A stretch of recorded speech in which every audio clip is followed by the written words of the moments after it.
Welcome to USA Global TV and Radio, where our mission is to provide education, entertainment, hope, and inspiration. USA Global TV and Radio connects you with experts and audiences all around the world every single day to help you succeed in business and to live a richer life. Visit us at usaglobaltv.com to learn about career and life-changing training and mentoring programs like the Listening Mentor. Subscribe to our newsletter to stay informed about our special programs and offers. Discover how you can become a guest on one of our shows or a host or producer of a USA Global TV and Radio show of your very own. That's USA Global TV and Radio, where the doctor is always in.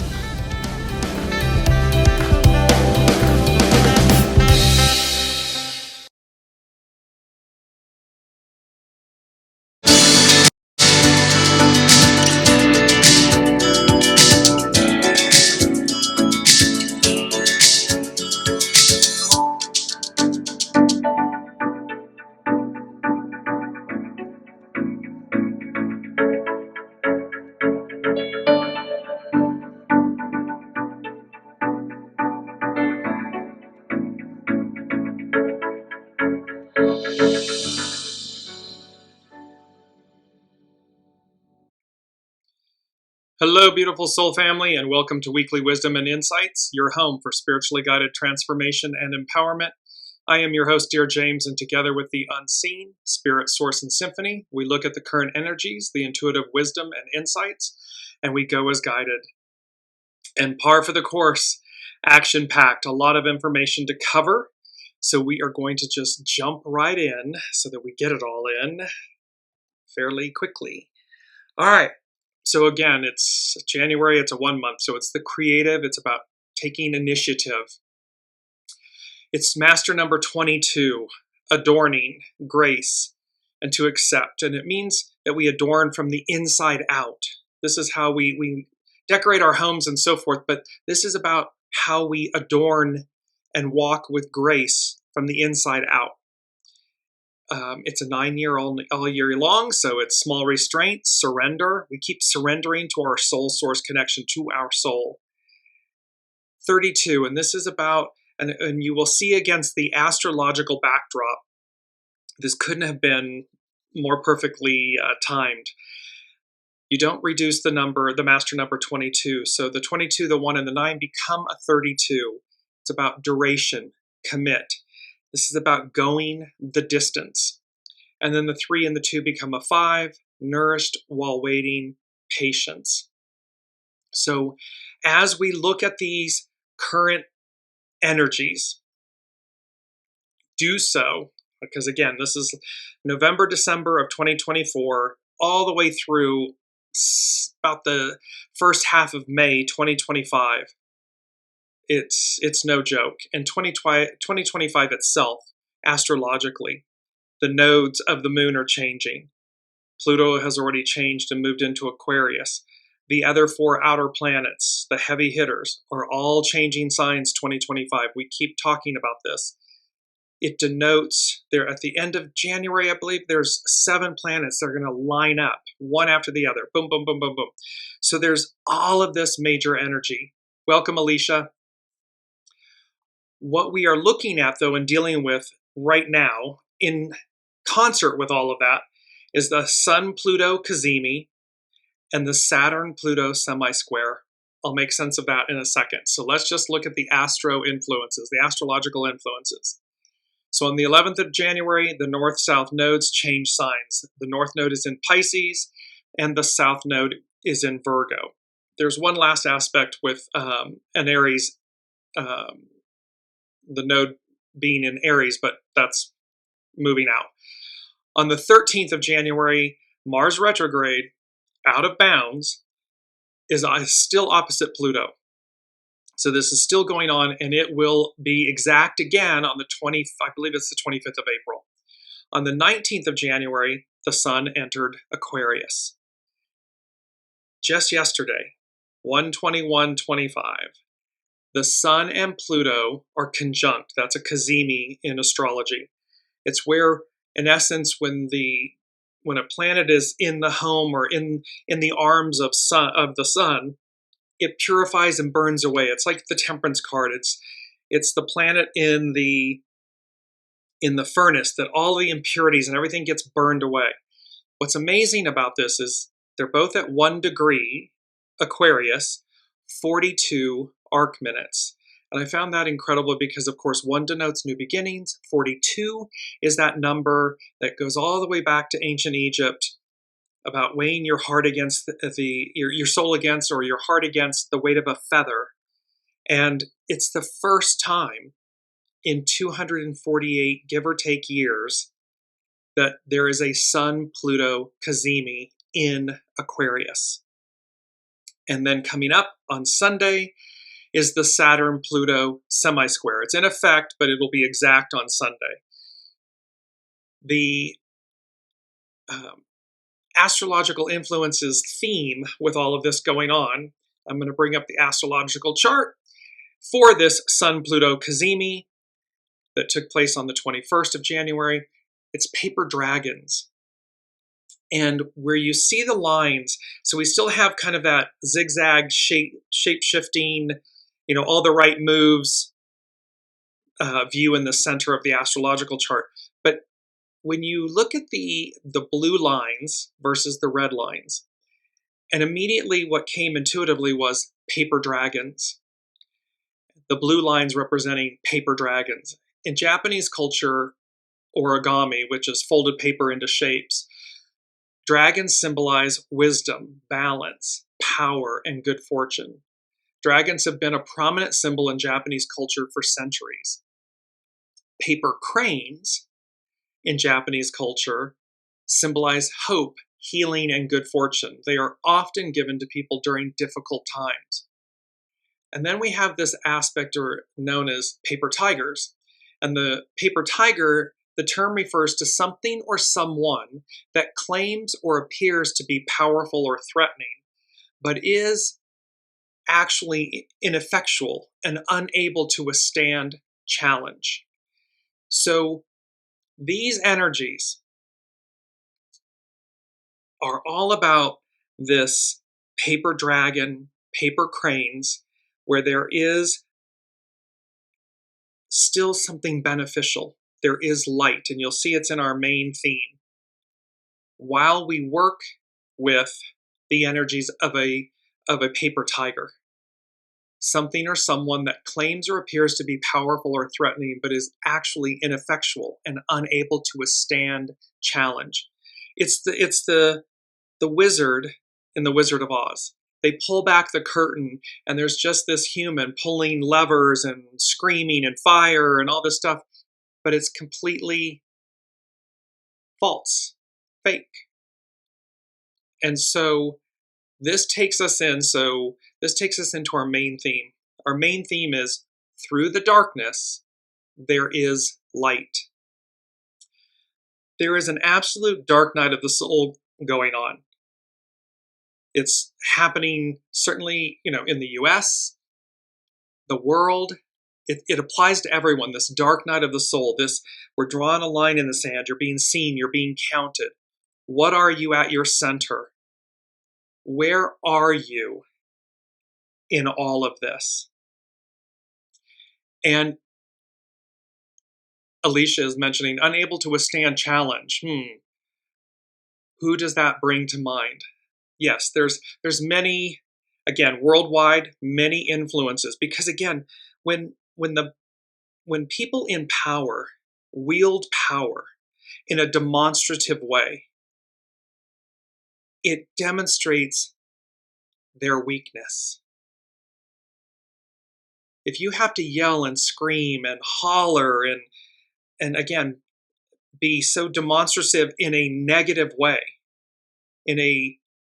it demonstrates your weakness, your fears, your insecurities, and how your shadow is controlling you. So bear that in mind for ourselves individually and collectively. Any people in positions of power, it can be a boss, it can be a supervisor, it can be a world leader, it can be the head of an institution, a government. When you wield power, from a place of shadow. It identifies your weakness. You're weak. There's no other option on the table.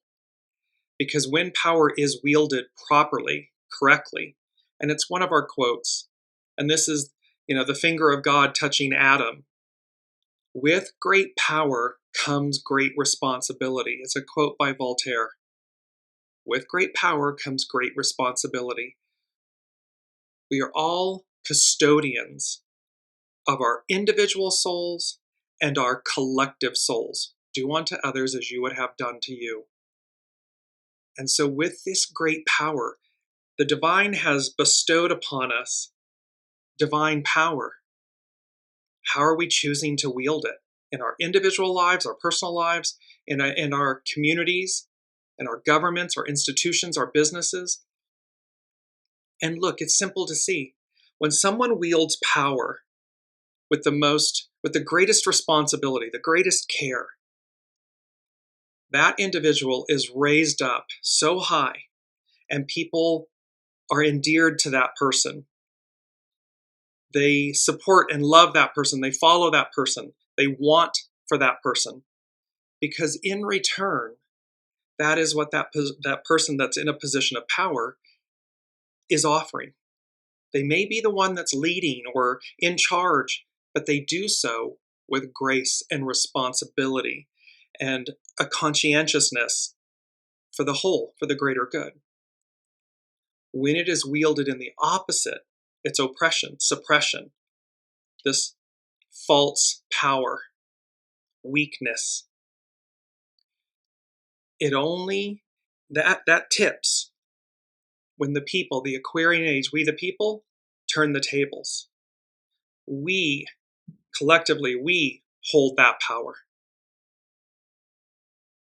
Not you, not one individual or 5 or 10, or we, millions and billions. We need only recognize that, and we need only wield it in a responsible way. So this is playing in, here's our main theme again, through the darkness, there is light. And in the image, it's winter, there's a lantern that's aglow. And this in the star that's, again, that eternal star, that eastern star that's guiding us. And it immediately brought in the Hermit card.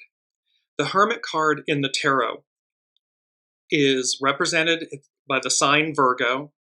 Its element is Earth, and its planet is Mercury, the messenger to the gods. So this is a message from the powers that be, from the all that is, the source, symphony, spirit. And there's a staff, and it's got the crystals growing up out of it. Crystals denote the amplification of intuition. The hermit means going within. And the lantern only illuminates the next step. It's not a Klug light. It's not this floodlight that allows us to see the entire picture. Welcome, Kiki. It's not. It's about the lantern allows us to see the next step, each step that we're to take. Within the lantern is the star that illuminates the lantern. That star is the star in the star card. Its astrological sign that it rules is Aquarius. Its element is air, and its planet is Uranus, the higher octave of Mercury. So it's like the higher mind and the human mind, if you will. So here, Uranus expect the unexpected, but you see the beauty of this where it's again divine feminine, Aquarian, matriarchal, where she is 1 foot in the water, 1 foot on earth. She has the star with the other stars around her. It's the stars of the Pleiades. And she's pouring the living waters into the waters, into Mother Earth. You see all the beautiful flowers in the background. So this is about, and it's number 17, follow, be led, be the example. So this is higher mind, higher octave, Uranus, the star that is, in the hermit's lantern, guiding us. Very important during these times, because again, through the darkness there is light. This dark night of the soul, and you'll see in a minute, I'm going to bring this up when we work with Astrology by Lauren and North Point Journal by Pam Youngins, both incredible astrologers. That we're in turbulent times, massive change. And so this is setting the stage so that through the darkness, there is light. Remember that.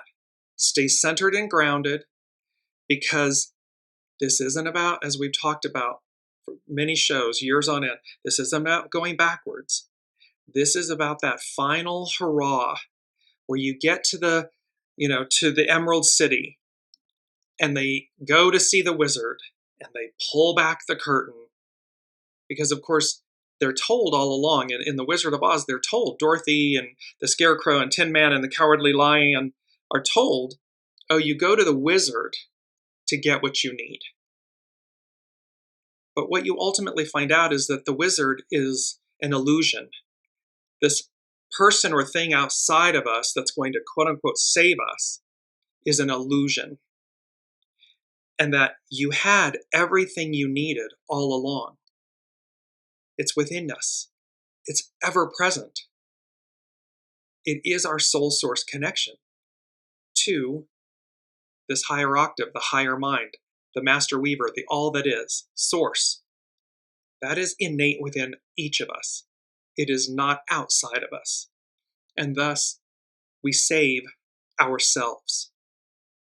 So now let's look, because the first thing, I'm going to start with the Sun-PLUTO CAZIMI and this Saturn-PLUTO semisquare. So we're going to go quickly first to Pam Youngins' North Point Journal. And Pam says, the Saturn-PLUTO cycle. Saturn and Pluto aligned in Capricorn in January 2020, marking the start of a new synodic cycle between the two planets. That conjunction began a 33-year period in which humanity, and each of us individually, is gaining a clearer understanding of our true source of power and authority. It's within. It is not outside of us. It is not some leader, government institution, or so forth. The power resides within. The global crisis that began to unfold at the Saturn-Pluto conjunction has had great impact on all of our lives. Events in 2020 and beyond tested our ability to maintain our inner strength while dealing with situations that were outside of our control. It represented the first phase of what ultimately will be a great dismantling of our reliance on external authority and of our human tendency to allow outer circumstances to determine our well-being. This is all about a massive course correction. This is all about bringing us back home. Dorothy wanted to go home. That's all she wanted. And as Galinda the Good Witch said, click your heels 3 times. It's always been there. You could have gone home at any time. It was within you. So where we have, in this Piscean patriarchal era, where we have looked at institutions and peoples and governments and so forth, again, to save us, where we've given our power away. And you'll see how this plays with Exodus 14:12 and Yahweh, the Israelite God, and Moses and Pharaoh, this giving away of our power, this not believing in something greater than ourselves that was innate within us. This is what this is speaking to. Pam goes on to say, Saturn-Pluto semisquare. Since May 2024, Saturn's the great teacher, and Pluto, the god of the underworld, who's bringing all of this stuff from the underbelly, from the underworld, up into the light.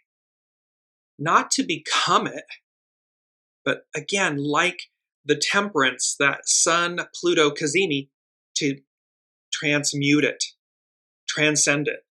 It's not about becoming it, it's about transcending it. So here it is, Since May 2024, Saturn and Pluto have been dancing in and out of being semi-square.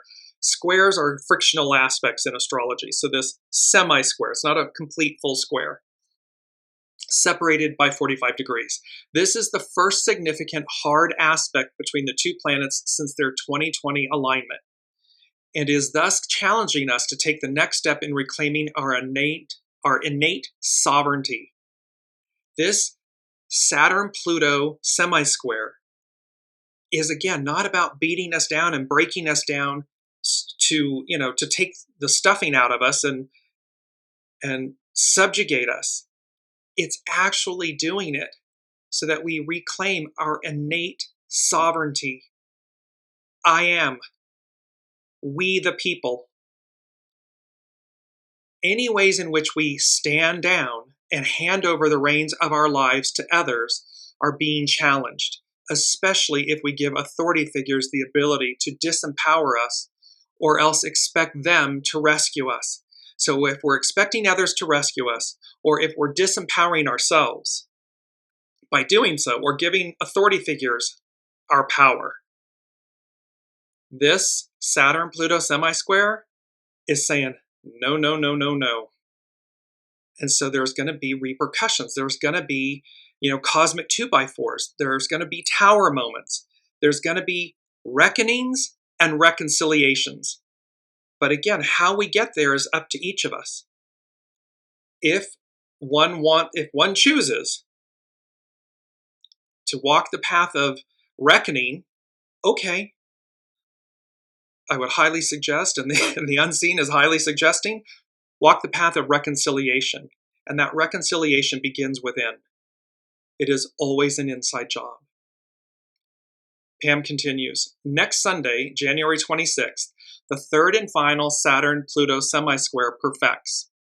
The first two aspects were exact on May 6th and September 25th of 2024. However, the effects of the aspect will be strongly activated much earlier in the week, since the Aquarius Sun is semi-square Saturn on Monday and conjunct Pluto on Tuesday. This is that Sun-Pluto CAZIMI. As we once again work with this Saturn-Pluto influence, we must ask ourselves, what limiting perspectives we are still holding on to that serve to convince us that power lies outside of us. The power lies within. And with great power comes great responsibility. And it is this, you see this major, major, major theme about our sovereignty, our power. How are we wielding it? Where have we given it away? Pam continues, with Saturn in submissive Pisces, where do we continue to play the victim or the martyr? Where are we not showing up? Where are we just complaining and being the victim or the martyr versus reckoning or reconciling our own truths? We are in control of our lives. We are the custodian of our souls, of our journey. And what choices are we making? There are no mistakes. It's all choices. Everything in life is choice. One choice after the other. A series of choices. Pam Youngins continues, and with Pluto in progressive Aquarius, in what ways do we resist or fear stepping into greater mastery?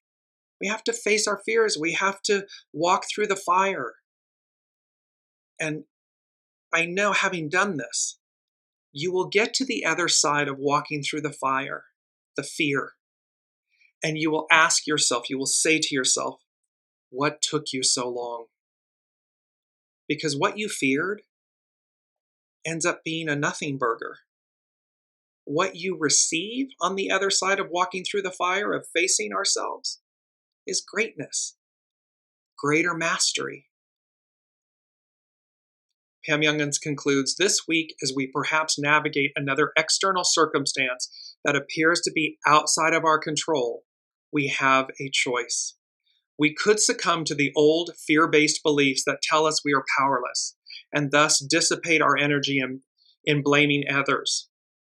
Or we might instead choose to actively dismantle those limiting interpretations of reality. It's an illusion. So we can see through the illusion and recognize our innate power and sovereignty. To help us in this process, we can acknowledge and tap into the only source of true power, the vast spiritual energy that lies within us, and allow it to both support us and guide our steps going forward. This is the lantern. Through the darkness, there is light, and it is demonstrated by the hermit. That lantern, the star from the star card, Uranus, the higher octave of Mercury, that is illuminating each choice, each step. It is not a Klug light, a floodlight that just shows us the entire picture. It is one that we must stay connected to, listen to, and go as guided. In that, it supports us and guides us forward.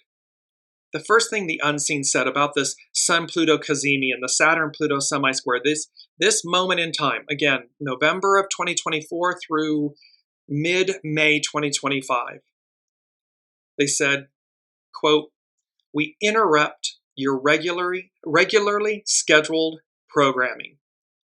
This is a major interruption.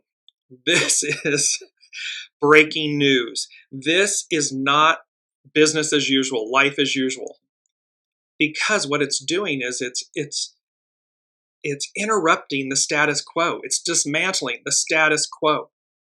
It is shaking us. It's the mandrakes in the Harry Potter where we are being pulled up out of the tiny little pot and transplanted into the larger pot so that we have growth and expansion. Is the process painful? Evidently, possibly, because again, we have choice. 8 billion souls, humanity, has the ability to choose a higher octave. We can choose it every single day, individually and then collectively. However, when it's our lesser angels that we are in concert with, that we listen to,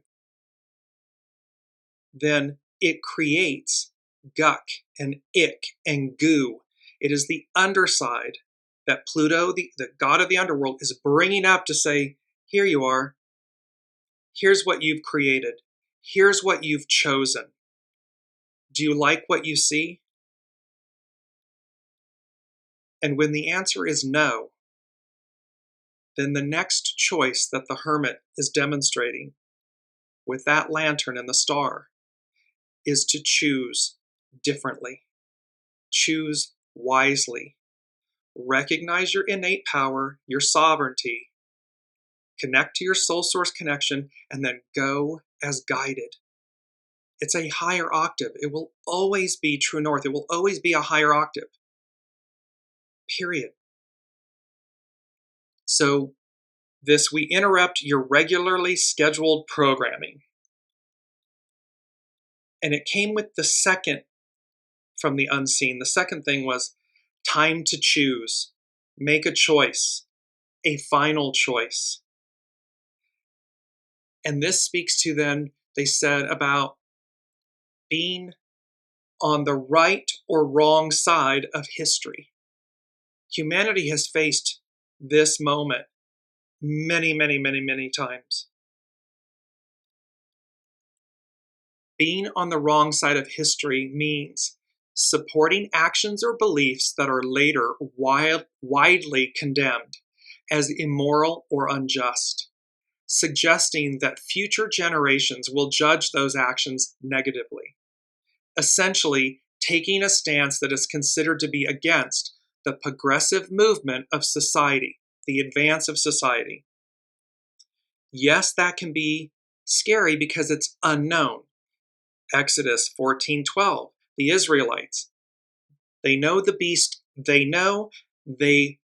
don't know Yahweh, the God of the Israelites, that is leading them out of enslavement, leading them to freedom and advance, a progressive movement of society, and will be viewed, so this essentially taking a stance Being on the wrong side of history is taking a stance that is considered to be against the progressive movement of society and will be viewed as wrong in the long run.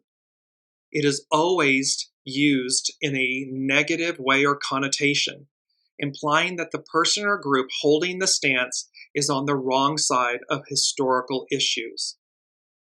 The phrase implies looking back on history and judging past actions based on current moral standards.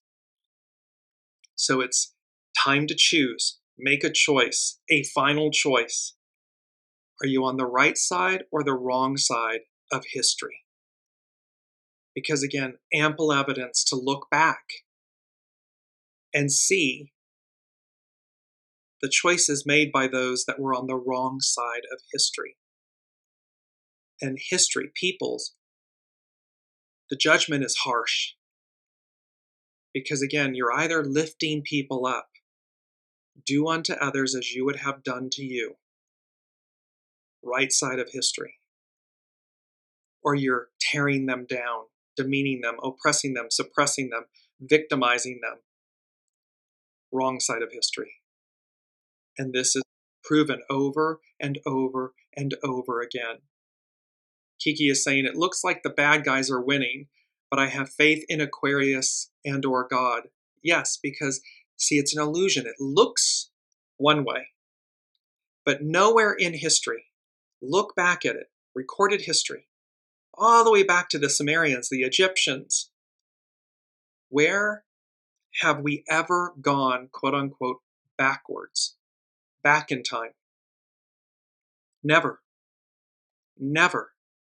Biblically, every time something was illicit, shadowed, less than good, it was wiped out, removed.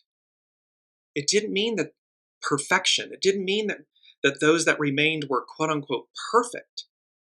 What it meant was there was a removal of what had become so ingrained in shadow that their distance from the light was so great that it was removed over and over and over again. So it's an illusion, to Kiki's point. It looks like the wrong side of history, the bad guys, if you will, are winning. It's an illusion. However, it plays a part. Everything's purposeful. You want to see where everybody stands? We're drawing a line in the sand. You're being seen. You're being counted. Which side of history are you on? It's a choice.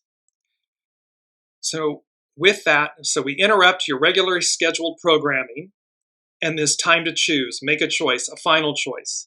Are you on the right or the wrong side of history? Because with this, the third thing from the unseen was pendulum swing. This was a show, and it was about Hark the Herald Angels Sing. That was a show back on April 24th of 2024, 4/24/24. And the unseen said, for this week with the energies, pendulum swing. Very, very bold, underlined, capital letters. It's only a matter of time. So this pendulum swing, something happens between now and the end of the second week of May, middle May. Something happens that causes a massive pendulum swing. It's only a matter of time.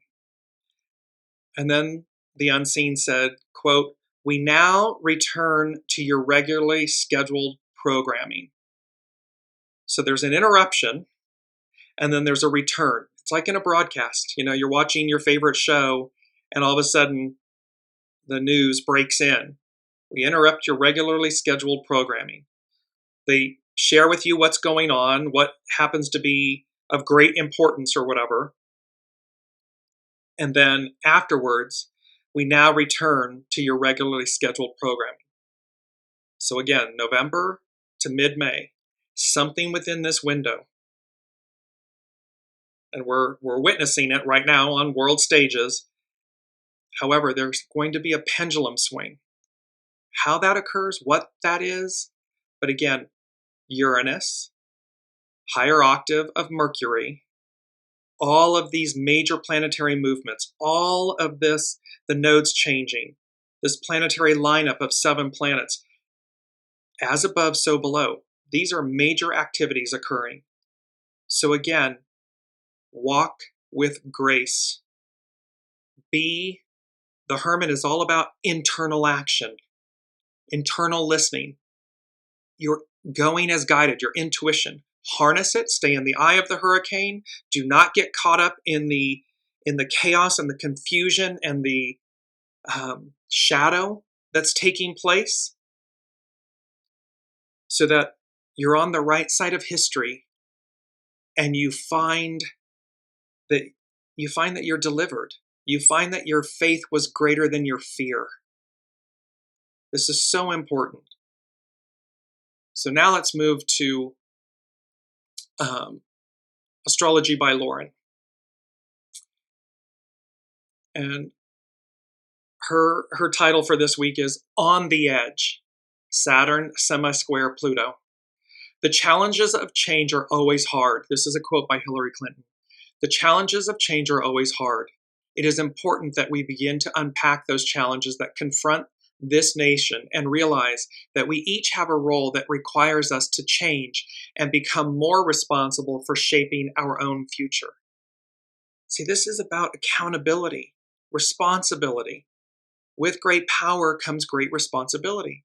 And this isn't, while she's speaking, Hillary Clinton in this quote is speaking to the United States, that we must unpack those challenges that confront this nation, the United States. This is applicable worldwide. This is applicable to all of us. So Lauren continues.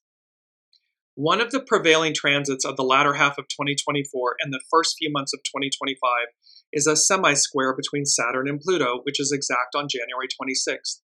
It is one of those so-called minor aspects that we often will ignore, but simply won't go away no matter how much we pretend it isn't there.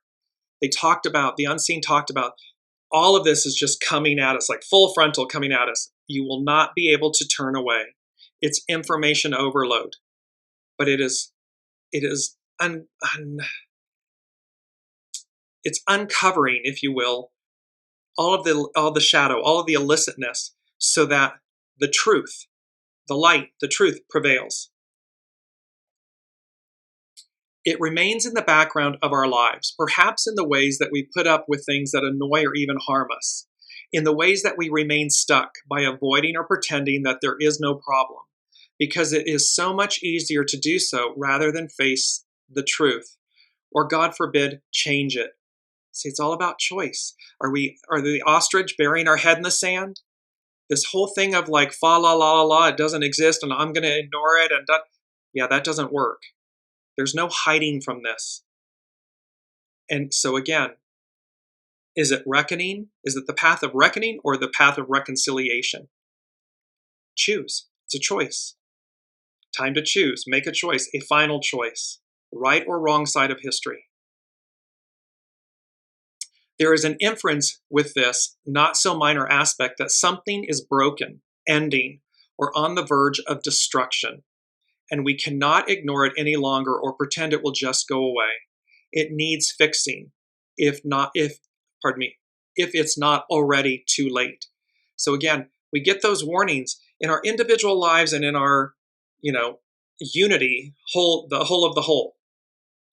The unseen is giving us the flashing warning lights. It's all given to us in knowings, in experiences, intuition, gut. Then it gets louder. Then we get flashing red lights. And eventually, the unseen just pulls out the cosmic 2x4 and just whacks the crud out of us. So whether it's individual, that we're avoiding something, ignoring something, or collectively, it's about something's broken, something's ending, something's on the verge of destruction. We cannot ignore it any longer. We can't pretend it'll just go away. It requires fixing, transmuting, transcending, if it's not already too late. This week, so Astrology by Lauren, she continues, this week the sun shines a light on this situation as it enters Aquarius and forms a conjunction with Pluto. It is hard to ignore the elephant in the room when Pluto dives into the heart of the Sun. This is the SUN-PLUTO CAZIMI. And the truth is laid bare for all to see.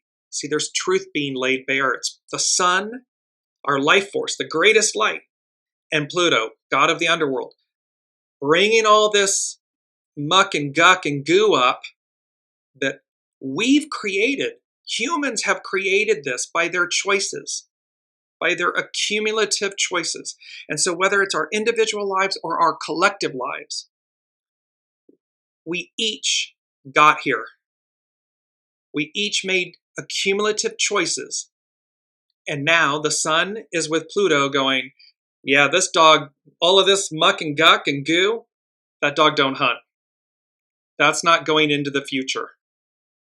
It must, like the temperance in the forge, it must be, the impurities must be pounded out of it, released from it, so that what goes forward is pure.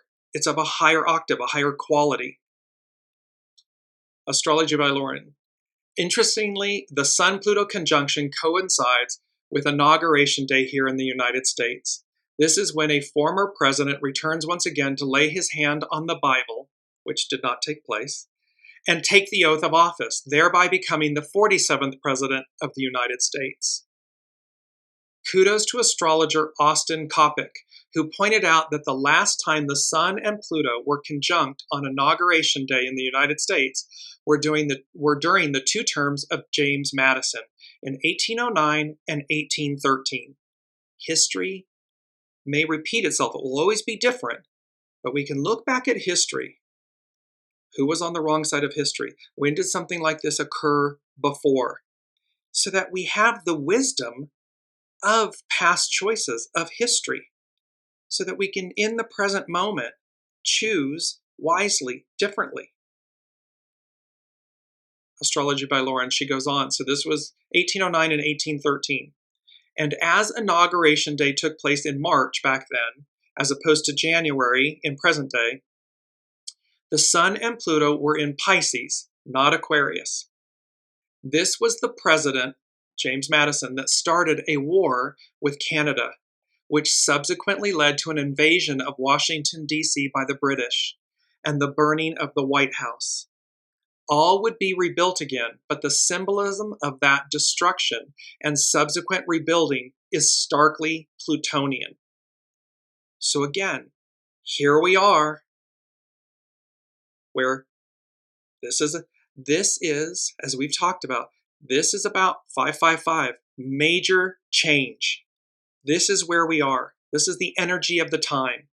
These are turbulent times. This is an image that Astrology by Lauren is using. Here's the globe of Earth bouncing on stormy waters, turbulent times, and tower moments.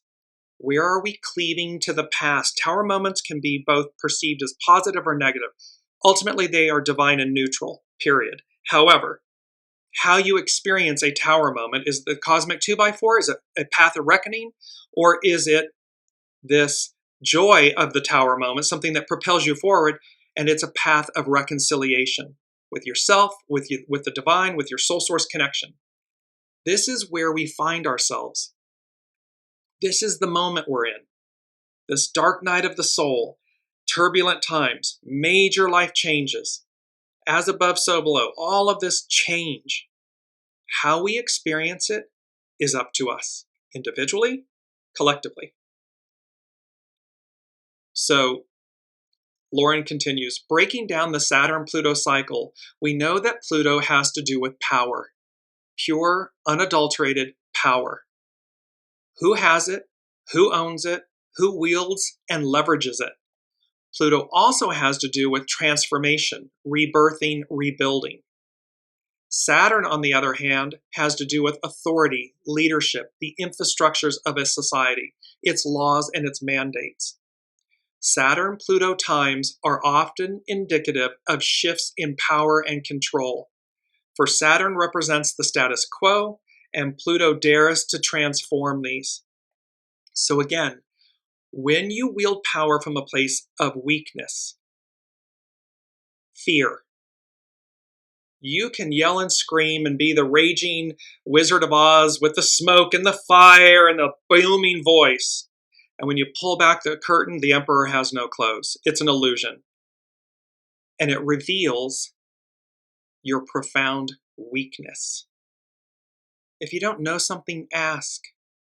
Lead with integrity. Lead with care. Whether it's in your home, whether it's with yourself, whether it's you're a supervisor or a manager or a CEO in a company, or you're the president or the prime minister of a country. Lead. With great power comes great responsibility. Lauren continues. Also due to the karmic nature of both planets, Saturn and Pluto, the Saturn-Pluto cycles will show us the consequences and spawn of neglect, greed, and selfishness. Natural disasters can be exacerbated by selfish self-interest and self-preservation, while those who are already powerful and wealthy seek to further enrich themselves. These planets are historically associated with suffering and fear, especially when we indulge their shadow expressions, and thus can wreak far-reaching global consequences as a result. That includes things like refusing or avoiding taking the necessary actions that can mitigate the effects of climate change. So again, if we're burying our head in the sand, if we're just ruthless with our choices, if we are not acting with and wielding power with great care and responsibility, it's the shadow elements. It's all happening for a reason. It's all happening to show us ourselves, our choices. So again, whether this is individual in your individual lives or collectively, world over, 8 billion souls, the truth is laid bare. We cannot turn away from it. And at this moment in time, we can't turn away from it, because it is such a major transition in Earth, humanity's structure, timeline. So again, the guck and the muck and all that shadow stuff from Piscean patriarchal era cannot and will not go into the matriarchal Aquarian era. Will not. So there's no hedging, there's no, negotiating and bartering and so forth. And this is true individually. This is true of any business, institution, government. It cannot and will not go into the new. Lauren continues. On the other hand, these planets can also bring something of a reality check, which can be a good thing. Wherever these planets are falling in your natal chart, your birth chart, are areas in your life that require greater honesty and integrity. So where Saturn and Pluto are in your respective chart, you will see those houses, what they represent, 1 through 12. You can look to see what do those houses represent, and this will be an area in your individual chart where it will require greater honesty and integrity, greater truth, greater reconciliation. There may be some hard truths and difficult decisions to be made as a result, but the greater your integrity and the more honest you are with yourself, the more likely you will prevail. Because this is all about truth. It's all about truth and purity and justice and reconciliation, no matter how you choose to experience it. On its divine neutral level, that's what it's for. It's for you. Lauren continues, Saturn-Pluto transits can sometimes feel like the destruction is imminent, or that we are going to see all our hopes dashed to the ground. But that is not necessarily so. Saturn-Pluto cycles can also be about long-term and major commitments to things that can totally transform our lives. Commitment, vows, commitments, those that are coming up shortly with the hexagram 32. The semi-square is when we become that much more aware of the challenges and roadblocks that we are facing. Challenges and roadblocks are opportunities, period. It's about seeing something through the illusion for what it truly is. What is it there to do for you? Saturn-Pluto transits are also about survival and then rebuilding. Think of the destruction wrought by the fires in California these past weeks and the devastation in Gaza wrought by war. Saturn-Pluto can also give a tremendous resolve. We need that resolve. This is about changing the hard stuff. Things like old habits, old assumptions, things that we take for granted about ourselves and rarely address. It's like, what are the stories and the scripts and the truths and the masks and the identities and the labels that we are telling ourselves that smother our soul source connection, our light, our sovereignty, our innate power? Lauren concludes, do not allow your inner fears, demons, and self-doubt to dissuade you. If there are roadblocks ahead, opportunities, think of them as speed bumps and reality checks. Saturn-Pluto people are the survivors, the ones who overcome, prevail, and can even change the world. There is great force in this transit. Therefore, respect it and use it wisely, and use it to face any of the hard stuff that you are hoping to accomplish in your own life as well. So, 4 from the unseen is there's far more going on than meets the eye. This time, this moment, this Sun-Pluto CAZIMI, this Saturn-Pluto semi-square, this Sun-Pluto CAZIMI, first time in 248 years, November to mid-May, there's so much. There's far more going on than meets the eye. And there's a difference between what we see. We had the Two of Swords last week or the week before. The Two of Swords, she's blindfolded. So there's far more than meets the eye. We are being asked, it's the Hermit, we are being asked to see with our internal eyes, our internal wisdom, our soul source connection, not our two physical eyes that can see what they want to see, ignore, barter, negotiate, procrastinate, bury our head in the sand. There's far more going on here. It's number 4. It's foundational. This is foundational. So it's big. Welcome, Olivia. So, and this, as we come into hexagram 32, and this is with Carrie Hone at cafeosoul.com. Number 5 from the unseen. They said, going the distance, commit with an exclamation point. So again, this is playing the long game. This is playing chess, not checkers.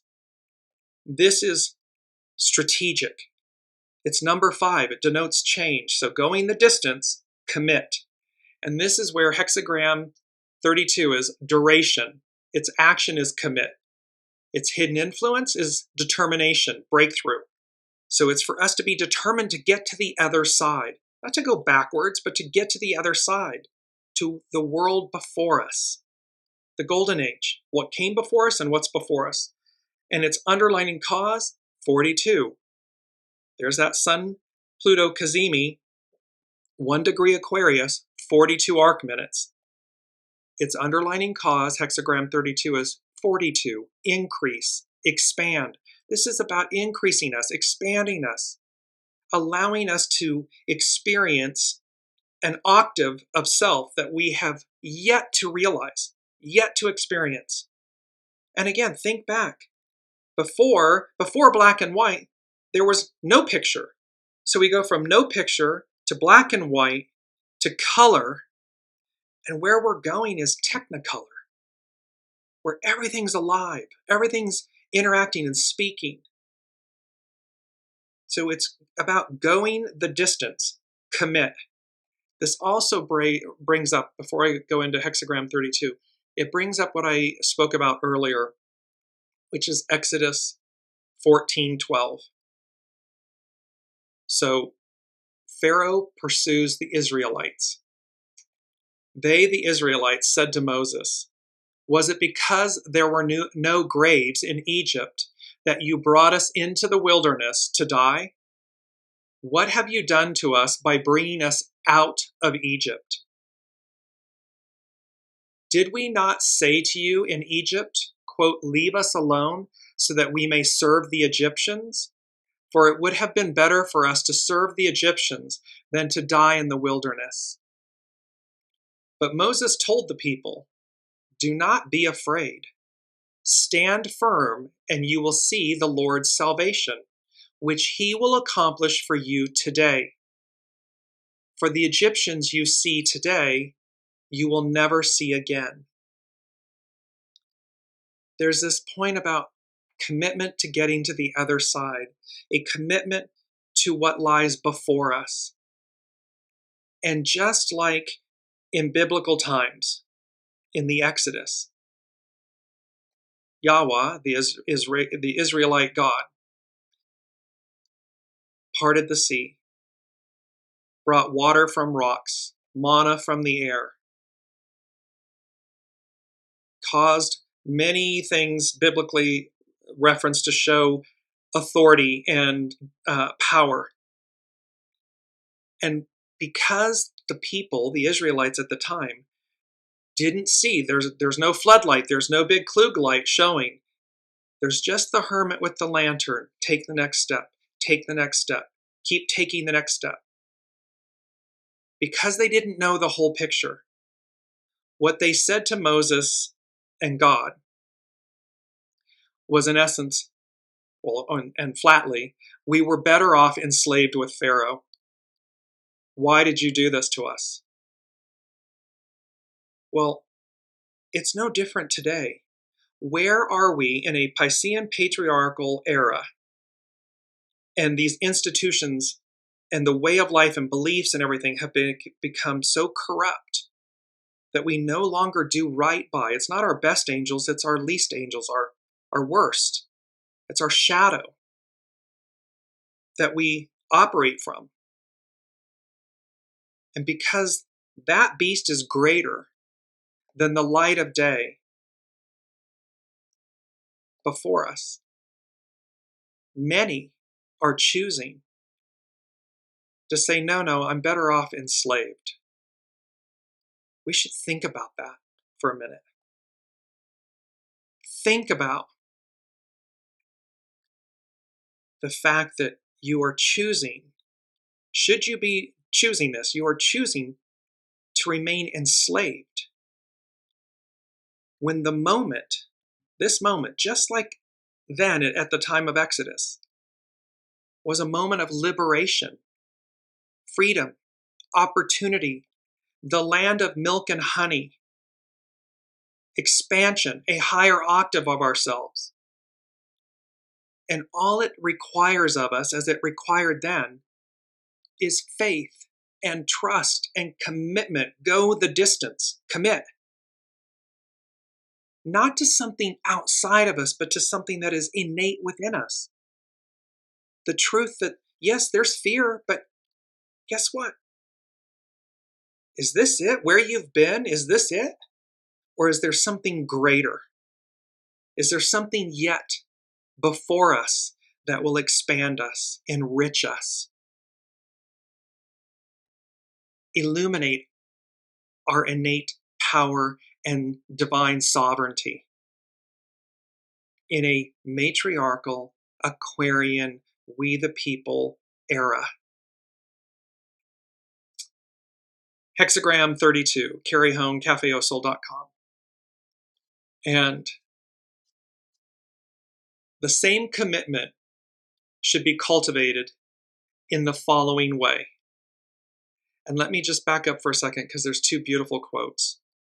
Commitment is the force of attraction that brings all things back to you. Commitment is the force. Astrology by Lauren is talking about the force of this time. Commitment is the force of attraction that brings all things back to you.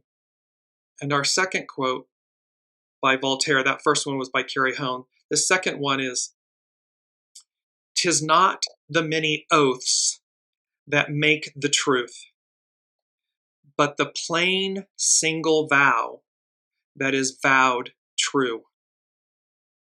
It's not all of this pontificating and, the truth speaks for itself. So it's not about the many oaths that make the truth, but the plain single vow to the truth that is vowed true. This is by Shakespeare.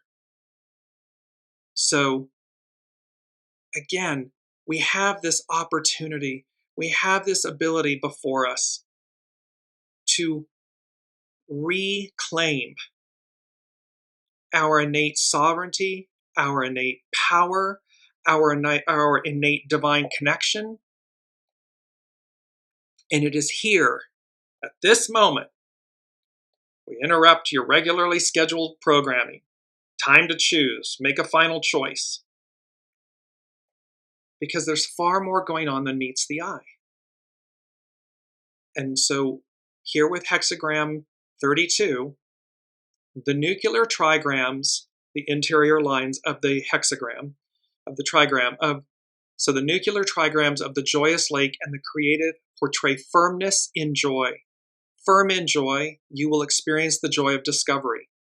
The image of two broken pieces of pottery that fit together perfectly suggests that partnership formed at the threshold of perspective. So it suggests the partnership formed at the threshold of perspective.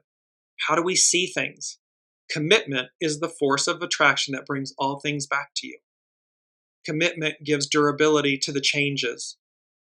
Nature is composed of phenomenon that arises from the unseen or hidden movement of something deeper. There's far more going on that meets the eye. Thunder is the explosive sound of expanding air when heated by lightning. Wind is the movement of air when hot and cold pressure systems collide. Although you cannot see the greater force, you can observe its effects in what unfolds. This is how a commitment or trust in the way gives durability to that which is to come. It's a fait accompli. It's about moving forward. It is about where we are going, not where we've been. We harness the past to guide ourselves. It's like the rear view mirror in the car. We don't drive backwards. We harness the force, the power, the benefit of the rear view mirror, the side mirrors, to see what's behind us as we navigate, drive forward. Carrie Hone continues, benevolence is an unconditional appreciation for what is and keeps you open. Union brings two things together to make them one. Self, ego, mind, personality, soul, source, connection.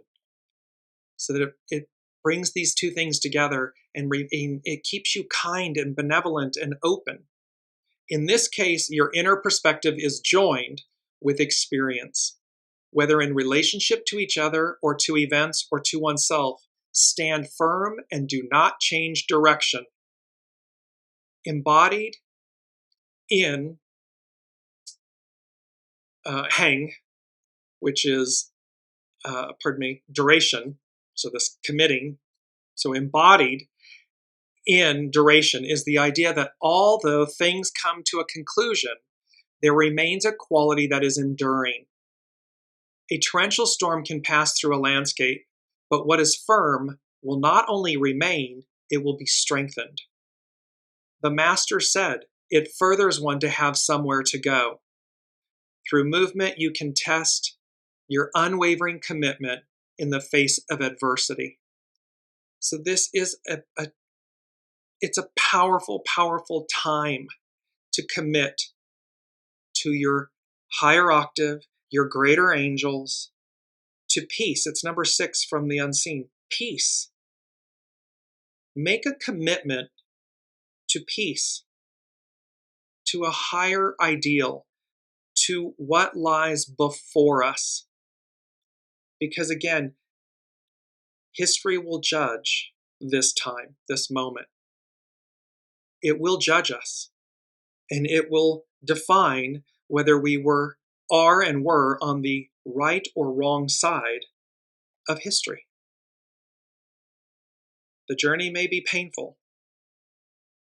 However, Source, the all that is, the unseen, Spirit, Source, and Symphony, angels, guides, they're with us. And they're literally calling us and drawing us forward. to a world of our creation, of our imagination.